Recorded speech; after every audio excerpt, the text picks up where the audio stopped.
আসসালামু আলাইকুম রহমতুল্লাহ। প্রিয় বন্ধুরা, আজকে আমরা মহাপবিত্র আল কোরআনের এমন তিনটি আশ্চর্য শক্তির অলৌকিক সূরা শুনতে যাচ্ছি, যে সূরা তিনটি শোনার 24 ঘন্টার মধ্যেই গায়বীভাবে মনের আশা আকাঙ্ক্ষাগুলো পূরণ হতে শুরু করবে। তিনটি সূরা শুনতে শুনতে আপনারা যা চাইবেন তাই কবুল হবে ইনশাআল্লাহ। হ্যাঁ বন্ধুরা, আপনারা ঠিকই শুনেছেন, এই সূরা তিনটি আপনাদেরকে শুধুমাত্র মনোযোগ দিয়ে শুনতে হবে। প্রিয় বন্ধুরা, পবিত্র কোরআনকে আল্লাহ তাআলা আমাদের জন্য রহমত করে পাঠিয়েছেন। কোরআন তেলাওয়াত করা যেমন পুণ্যের কাজ, পাশাপাশি এর তেলাওয়াত শোনাটাও অত্যন্ত পুণ্যের কাজ। সুবহানাল্লাহ। যে ঘরে কোরআন তেলাওয়াত করা হয় সেই ঘরে অনবরত মহান আল্লাহ তাআলার রহমত বর্ষিত হতে থাকে। আল্লাহু আকবার। আর এই কোরআনেই রয়েছে সমস্ত সমস্যার কার্যকরী সমাধান।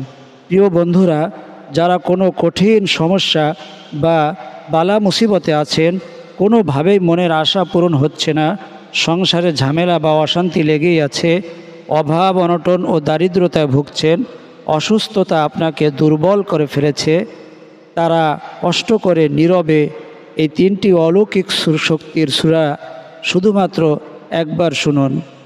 তিনটি সূরা শোনার সময় মনে মনে আপনার সমস্যা ও হাজতের কথাগুলো মহান আল্লাহর কাছে নিবেদন করুন।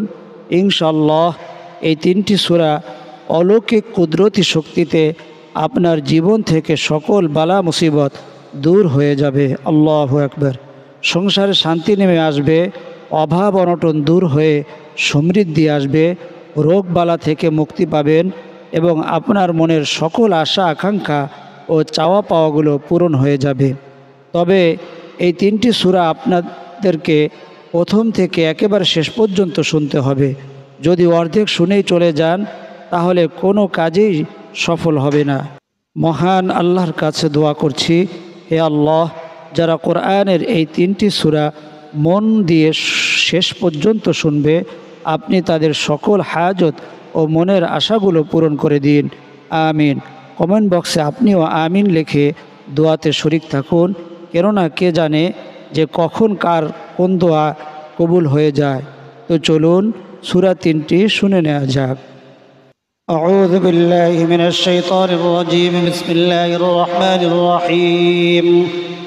يا أيها المزمل قم الليل إلا قليلا نصفه وانقص منه قليلا أو زد عليه ورتل القرآن ترتيلا إنا سنلقي عليك قولا ثقيلا إن ناشئة الليل هي أشد وطئا وأقوم قيلا إن لك في النهار سبحا طويلا واذكر اسم ربك وتبتل إليه تبتيلا رب المشرق والمغرب لا إله إلا هو فاتخذه وكيلا واصبر على ما يقولون واهجرهم هجرا جميلا وذرني والمكذبين أولي النعمة ومهلهم قليلا إن لدينا أنكالا وجحيما وطعاما ذا غصة وعذابا أليما يوم ترجف الأرض والجبال وكانت الجبال كثيبا مهيلا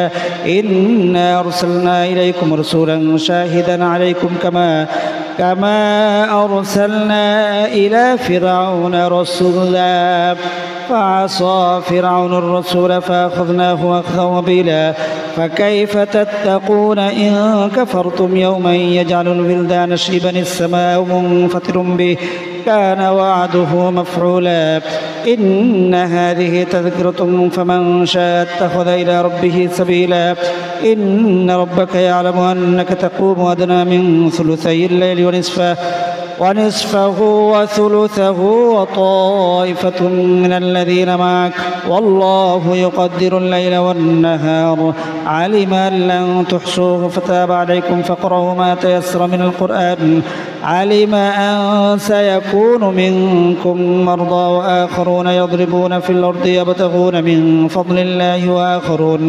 وآخرون يقاتلون في سبيل الله فاقرؤوا ما تيسر منه وأقيموا الصلاة وآتوا الزكاة وأقرضوا الله قرضا حسنا وما تقدموا لأنفسكم من خير تجدوه عند الله هو خيرا وأعظم أجرا واستغفروا الله إن الله غفور رحيم.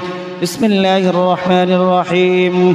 يا أيها المدثر قم فأنذر ربك فكبر وثيابك فطهر والرجز فاهجر ولا تمنن تستكثر ولربك فاصبر فإذا نقر في الناقور فذلك يومئذ يوم عسير على الكافرين غير يسير ذرني ومن خلقت وحيدا وجعلت له مالا ممدودا وبنين شهودا ومهدت له تمهيدا ثم يطمع أن أزيد كلا إنه كان لآياتنا عنيدا سأرهقه صعودا إنه فكر قدر فقتل كيف قدر ثم قتل كيف قدر ثم نظر ثم عبس وبصر ثم أدبر واستكبر فقال إن هذا إلا سحر يؤثر إن هذا إلا قول البشر سأصليه سقر وما أدراك ما سقر لا تبقي ولا تذر لواحة للبشر عليها 19 وما جعلنا أصحاب النار إلا ملائكة وما جعلنا عدتهم إلا فتنة للذين كفروا ليستيقن الذين أوتوا الكتاب ويزداد الذين آمنوا إيمانا ولا يرتاب الذين أوتوا الكتاب والمؤمنون وليقول الذين في قلوبهم مرض والكافرون ماذا أراد الله بهذا مثلا كذلك يضل الله من يشاء ويهدي من يشاء وما يعلم جنود ربك إلا هو وما هي إلا ذكرى للبشر كلا والقمر والليل إذا دبر والصبح إذا أسفر إنها لإحدى الكبر نذيرا للبشر لمن شاء منكم أن يتقدم أو يتأخر كل نفس بما كسبت رهينة إلا أصحاب اليمين في جنات يتساءلون عن المجرمين ما سلككم في سقر قالوا لم نك من المصلين ولم نك نطعم المسكين وكنا نخوض مع الخائضين وكنا نكذب بيوم الدين حتى أتانا اليقين فما تنفعهم شفاعة الشافعين فما لهم عن التذكرة معرضين كأنهم حمر مستنفرة فرت من قسورة بل يريد كل امرئ منهم أن يؤتى صحفا منشرة كلا بل لا يخافون الآخرة كلا إنه تذكرة فمن شاء ذكره وما يذكرون إلا إن يشاء الله هو أهل التقوى وأهل المغفرة. بسم الله الرحمن الرحيم. لا أقسم بيوم القيامة ولا أقسم بالنفس اللوامة أيحسب الإنسان أن لن نجمع عظامه بلى قادرين على أن نسوي بنانه بل يريد الإنسان ليفجر أمامه يسأل أيان يوم القيامة فإذا برق البصر وخسف القمر وجمع الشمس والقمر يقول الإنسان يومئذ أين المفر كلا لا وزر إلى ربك يومئذ المستقر ينبأ الإنسان يومئذ بما قدم وأخر بل الإنسان على نفسه بصيرة ولو ألقى معاذيره لا تحرك به لسانك لتعجل به إن علينا جمعه وقرآنه فإذا قرأناه فاتبع قرآنه ثم إن علينا بيانه كلا بل تحبون العاجلة وتذرون الآخرة وجوه يومئذ ناظرة إلى ربها ناظرة